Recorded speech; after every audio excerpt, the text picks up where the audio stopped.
Celso Vozes. Muito bem, estamos de volta com o nosso programa, que é o BH Todo Dia, e temos aqui um convidado que eu tinha falado com você, um convidado que chegou agora nesse momento, ele está participando da nossa Bienal do Livro. Que bom, né, gente, a gente poder voltar a se encontrar, fazer os eventos. Essa área de eventos, a área cultural, é a área que está sofrendo demais ainda, né? Até a educação, a escola, nós conseguimos voltar aos poucos, mas a área de eventos está muito complicada, porque muita gente está saindo dessa área, saiu dessa área, e a gente tem dificuldade nessa volta. Mas vamos seguir, né? E a Bienal do Livro aqui de Belo Horizonte, ela é uma Bienal muito bacana, ela começou já, vai até o dia 22 de maio, com muita coisa no BH Shopping. E eu tenho o prazer de receber aqui o Rodrigo França. Ele é escritor, é ator, veio lançar o Pretagonismo, olha que lindo nome, Pretagonismo, mas trouxe também aqui pra gente, olha que legal, o Pequeno Príncipe Preto, né? Muito bom. Rodrigo, obrigado pela presença. Eu que agradeço. Muito obrigado. Bom. Que honra estar aqui. Legal demais. Eu começo sempre perguntando a relação das pessoas com Belo Horizonte. Você já esteve em Belo Horizonte outras vezes? Como é que foi a sua primeira vez aqui em BH, ou a vez mais marcante? Eu estive como ator, mas tem muitos anos isso. Mas eu sou do Rio, tenho uma ligação muito grande. Você nasceu no Rio? No Rio. Opa. Mas a minha avó materna era daqui de Minas. É mesmo? BH. Que BH. Barato, cara. Olha, então você é nosso também. Estou reencontrando aqui as raízes. Isso. E quando vem a Belo Horizonte, o que te chama atenção aqui em BH? A riqueza, né? Eu sou muito ligado à cultura, à riqueza. Acho que se fala muito sobre o eixo Rio-São Paulo e se esquece que esse Brasil é tão diverso e a sua riqueza está nisso, né? E a cultura de Minas Gerais é extraordinária. E a cultura afro nossa. Cultura afro. Você tem os tambores do Tizumba, de toda uma turma, né? Você tem o Pretança, que é um movimento, né? Do teatro também muito forte. Sim. Aqui, não é? O próprio Milton Nascimento, né? Do Clube da Esquina. Poxa, que voz é aquela, que presença, né? E o disco Eu falo fabuloso. Que um país que tem Milton Nascimento como cantor tem tudo para dar certo. Puxa, Deus te ouça. Tem tudo para dar certo. Assina embaixo e tem esperança, espero que sim. É isso. Né? Muito bom. Eu sempre pergunto para as pessoas também sobre o que te marca aqui em Belo Horizonte, né? Na culinária, porque todo mundo fala muito da comida mineira. Você tem alguma coisa especial, algum detalhe assim? Porque às vezes a gente acha que é de Minas, as pessoas falam que é de Minas, às vezes não é, mas eu acho que é o tutu, né? O tutu é mineiro, é mesmo, né? É mesmo, tutu é nosso. Rio é institucionalizado como de Minas, às vezes como angu à baiana, não tem na Bahia, não tem no Rio de Janeiro. Isso. Aí eu fico com medo. Não, muito bom. E o pão de queijo também é nosso. Você pode ter pão de queijo lá no Rio, mas aquilo tem que ter outro nome. Lá se assume como de Minas. De Minas. Muito legal. E eu queria que você falasse agora um pouco da sua, né, do seu trabalho. Você falou como ator, mas como escritor. Como é que quem que surgiu primeiro? Surge artista plástico, muito jovenzinho. Tá. Depois eu começo a fazer teatro há 14 anos. Com 14 anos, esse ano estou fazendo 30 anos de teatro e cinema. Isso. Mas com 20 anos já de teatro, eu começo a perceber que ao longo da minha trajetória, eu sempre fazia espetáculos com muito mais narrativas que tinham a ver com os Estados Unidos da América, a Inglaterra. Isso. Por conta dos clássicos, né, shakespearianos. Falei assim, está na hora de eu me lançar como escritor e entrar nesse hall de gente que está escrevendo no contemporâneo. E aí depois salto para a literatura, né? Eu tinha feito um texto e direção do Pequeno Príncipe Preto no teatro, tinha batido mais de 60 mil espectadores, recordes de público em vários teatros pelo Brasil. Parabéns. Mas por mais que a gente percorra, seja um sucesso, a gente percorra muitas capitais, a gente não consegue levar para todo o Brasil. E o livro sim, né? Boa. O livro está por aí. Boa, muito bom. Bom, gente, nós vamos fazer o seguinte, nós temos um depoimento, né, que foi gravado para participar do programa, que é bem legal, é do Bruno Senna, tá? Fica atento e a gente vai soltar para você agora. Pois não, maestro, vamos lá. Olá, Elias, tudo bem? Queria agradecer pelo convite aí de falar com vocês no programa BH Todo Dia sobre um assunto que é super importante na minha vida, de automóvel, obviamente. Para quem não me conhece, eu sou o Bruno Senna, já fui piloto de várias categorias, inclusive de Fórmula 1, e a minha paixão pelo automobilismo começou desde pequeno, né? Eu cresci vendo o Ayrton correr, desde pequenininho já gostava de brincar de carrinho e de de, obviamente, automobilismo. E quando eu tinha 4 anos já brincava com os buguinhos de fapinha na fazenda. Também com 5 anos comecei com kart já. Então o automobilismo e os carros são parte da minha vida desde pequeno e definiram minha vida efetivamente, né? Acho que é fácil ver como numa família como a minha, onde o automóvel, como o esporte tem uma influência tão forte, a gente cresce com isso e nossa vida vai por esse caminho. Então, para mim, essa paixão desde pequeno nunca diminuiu. Hoje em dia, o meu trabalho principal é ser embaixador e piloto de teste e desenvolvimento da McLaren Automotive. Então, esses super carros que a gente vê na rua aí, eu tenho um pouquinho de mão neles, a gente faz eventos juntos. Então, continuo muito, muito próximo da indústria, continuo curtindo muito esses carros. Sempre um prazer para mim ver o desenvolvimento da tecnologia. Quando eu era moleque, os carros eram bem mais simples e tudo mais, e hoje em dia a gente vê carros elétricos extremamente desenvolvidos, extremamente modernos e complexos. Então, o automóvel com certeza para mim sempre foi uma coisa de paixão e de curiosidade. E a parte mecânica também, acho que tudo isso influenciou na minha paixão pelas coisas que eu faço na minha vida. E hoje em dia a gente vê o automóvel se tornando uma coisa um pouco mais mundana, né? Não é mais aquele negócio de paixão para todas as pessoas, né? O automóvel se tornou tão prático, tão fácil, que você pega um carro e usa ele sem muito pensar. Antigamente era bem diferente, obviamente, e a gente isso mudou bastante nas gerações mais novas, mas de qualquer forma, o automóvel está aí para celebrar esse meio de transporte, essa paixão.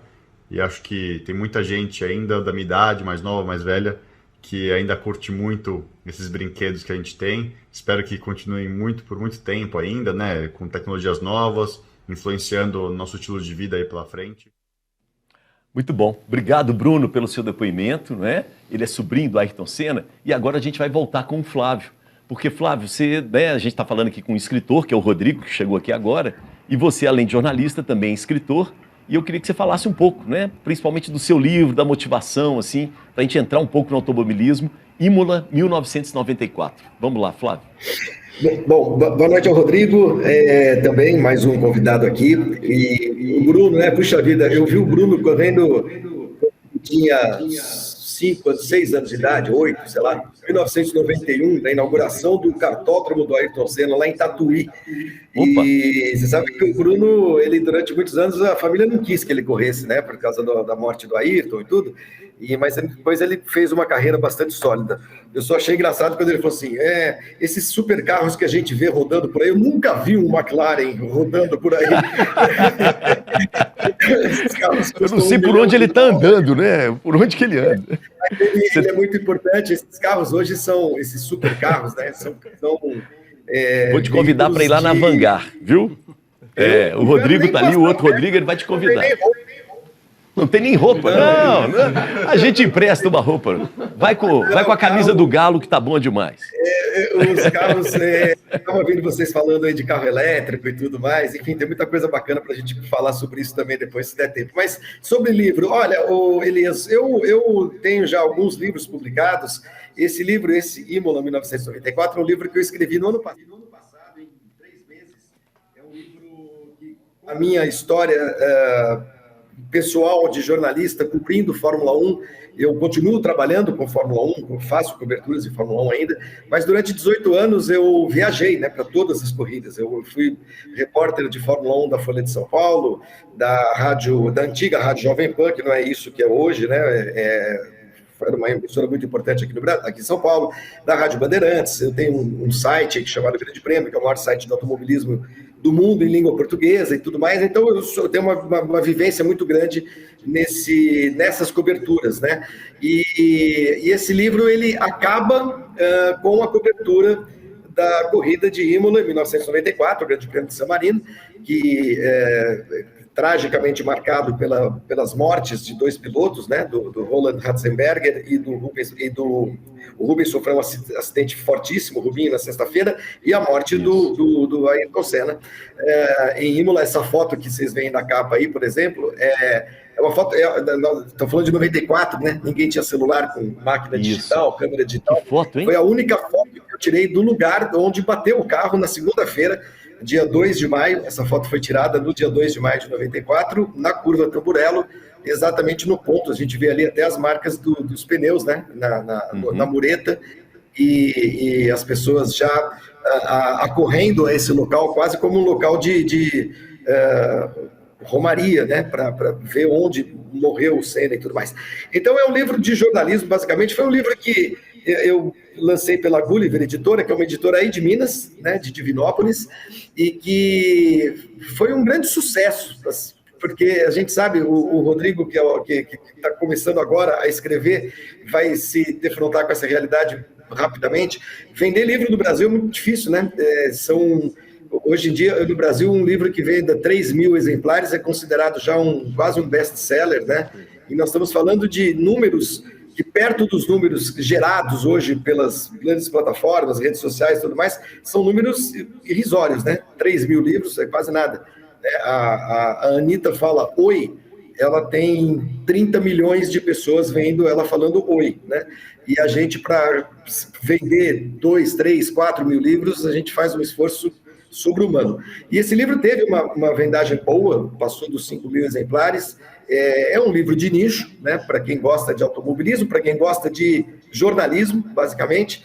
E foi o que, dos meus livros, foi o que mais teve repercussão, digamos assim. Eu agora estarei aí, né, na semana que vem, em Belo Horizonte, na Bienal, também já fazendo noite de autógrafos desse livro, dos outros meus que eu lancei também, e para falar um pouquinho sobre essa literatura muito específica, que é a literatura ligada ao automobilismo, que como eu disse, é um nicho, né, pequenininho, mas que tem um público e tem muitas histórias boas que podem ser contadas. Vamos ampliar esse nicho, não é? Por uma questão importante que envolve o Rodrigo também e todos nós aqui, né? Que é a questão do preconceito, a questão da luta contra o racismo. E aí eu acho que é interessante, Flávio, né, Renato também, que a gente estava comentando, Rodrigo também, eu queria introduzir aqui o Hamilton, que aliás o Hamilton, ele faz muitas homenagens ao Senna, né? Ele reconhece o Senna assim como uma referência para ele, né? Qual que é a importância desse piloto do Hamilton, né? Não tecnicamente muito bom, talvez o melhor de todos os tempos, né? Qual que é a importância dele nessa discussão sobre o racismo e quebrando preconceitos dentro, né, também da sociedade, usando a Fórmula 1 para isso? Vou começar com você, Renato. Gigante. Vamos lá. Peraí, Flávio, vai lá, Flávio, pode aproveitar. Vamos. Isso. Fiquem à vontade, por favor, gente, vamos lá. Depois eu falo. Não, desculpe, eu atravessei aí o samba, atropelei. Não tem problema. Mas é gigantesca a importância do Hamilton. Eu diria que o Hamilton hoje é o atleta mais importante do mundo, justamente por levantar questões ligadas ao racismo. Primeiro porque ele viveu isso muito de perto, como um garoto negro num ambiente absolutamente branco, elitista, né? Numa categoria, depois que ele chegou à Fórmula 1 em 2007, uma categoria que durante muitos anos não teve nenhum pudor, nenhum escrúpulo em correr na África do Sul, quando a África do Sul ainda tinha como política de Estado o apartheid, né?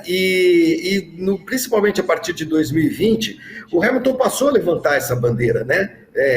A usar a Fórmula 1, os seus milhões de telespectadores e de fãs no mundo inteiro, para chamar a atenção para algo que a Fórmula 1 nunca se importou com isso, né?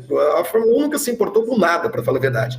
E ele passou a ser um cara engajado demais, um cara militante, né? Um cara que milita pelas questões raciais e que não fica só no discurso, não. Ele impôs à Mercedes, à equipe dele, um projeto, um plano dentro da equipe, né, que daqui a alguns anos levará a Mercedes a ter pelo menos 25% dos seus funcionários sendo representantes de minorias, sejam elas raciais, étnicas, sim. religiosas de gênero e etc. Então, ele é um cara muito importante nesse sentido, muito importante, né? Além de ser um piloto extraordinário, como você disse, Elias, um dos maiores de todos os tempos, talvez o maior, já é o cara que ostenta os maiores números, né, da Fórmula 1, e então eu reputo o Hamilton hoje como um cara de uma importância gigantesca no mundo esportivo como um todo, não só na Fórmula 1. Legal.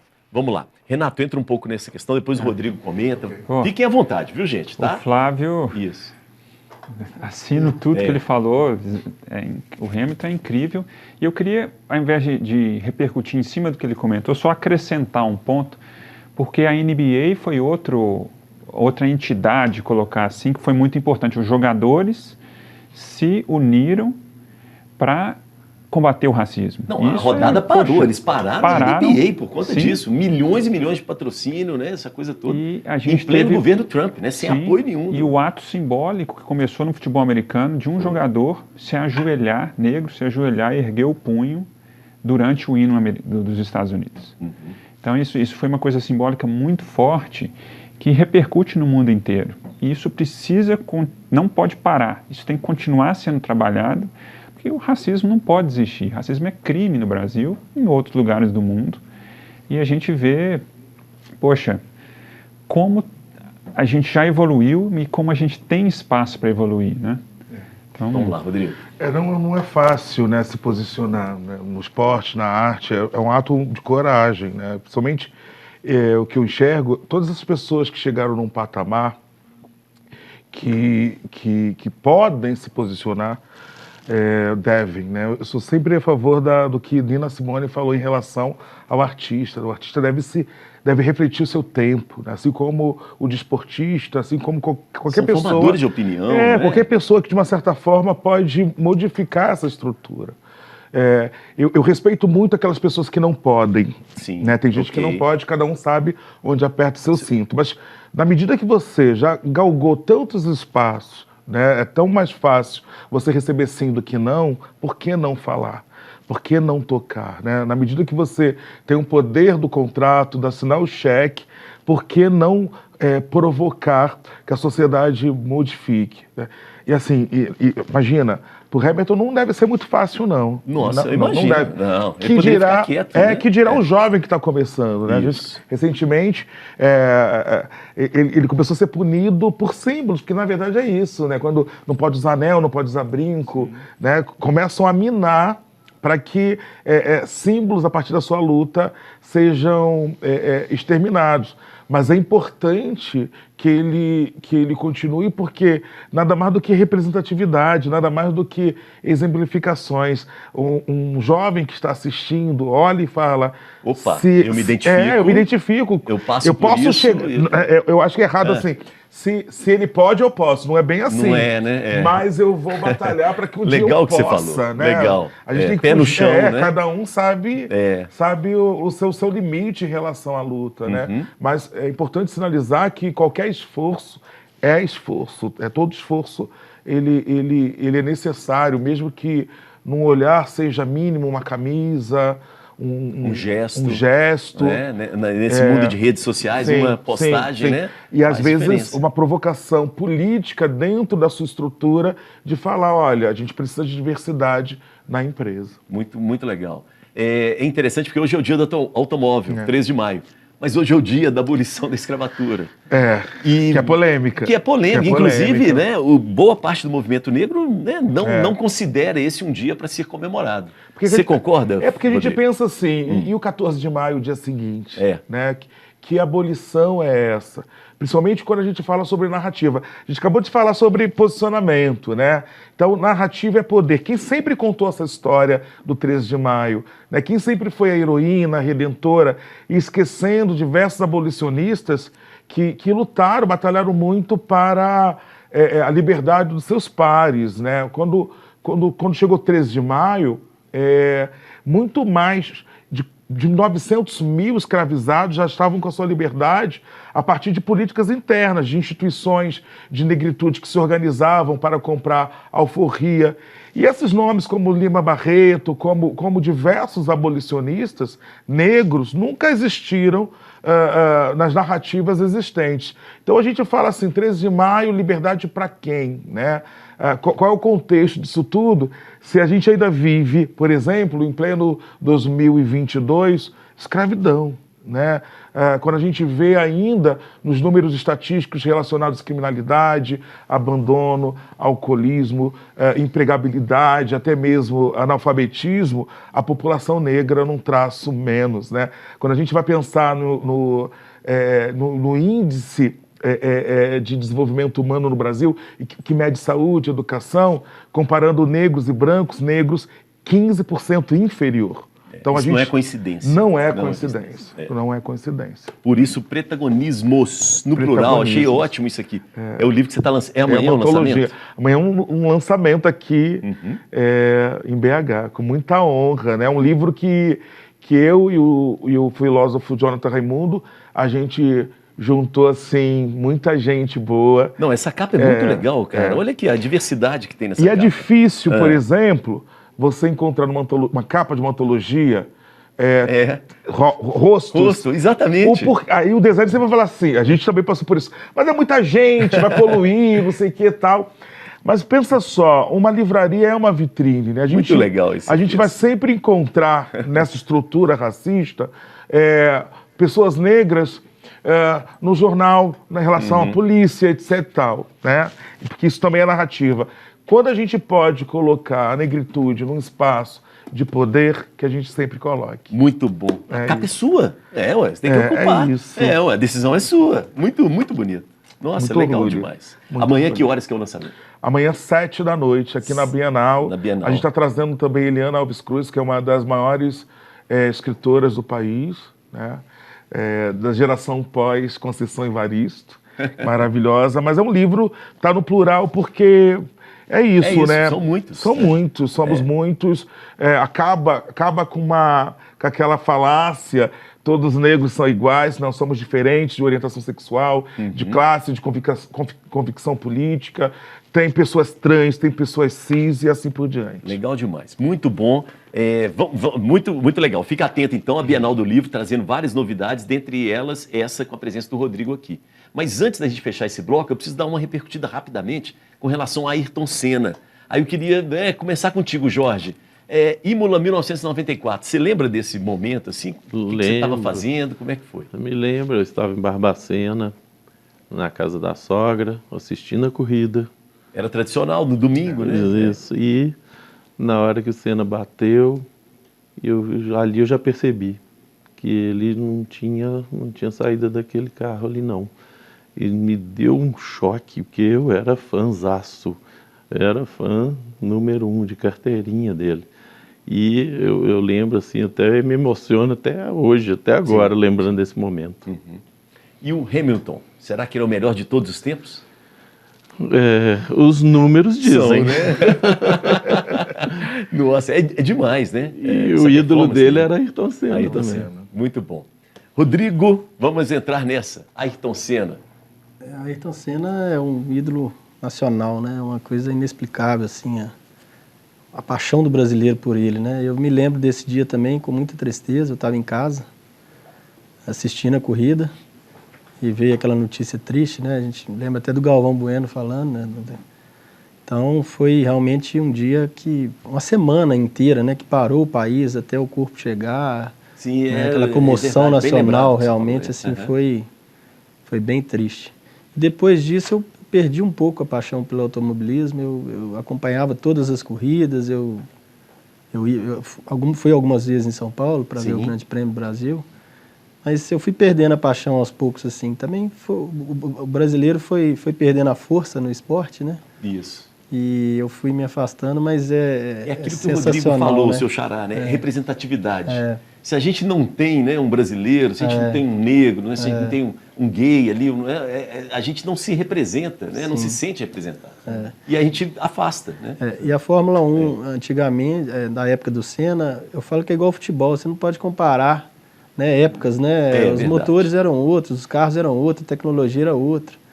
Antes o piloto fazia muita diferença, né? Hoje, não que não faça, mas a máquina já ajuda muito, né? Tem muita diferença de tecnologia, né? De potência de dinheiro, né? Isso. Então, realmente o esporte mudou muito. Tá bom, legal demais. Na minha Rodrigo, opinião. você tem um horário, né? Você precisa sair Tenho, agora, né? tenho um horário, vou pra Mas outra. outra entrevista, isso aí, tem que ocupar os mas tá espaços. tão bom aqui. Ele chegou aqui e falou, eu não entendo nada de carro, Elias. Eu falei, não se preocupe, o carro é apenas um detalhe, Agora eu tô em casa. o importante é a conversa. Mas você está aguardando a pergunta especial final para ele, para deixar Qual ele que é a sair. pergunta especial final? Quantos cavalos tem um Nissan Leaf?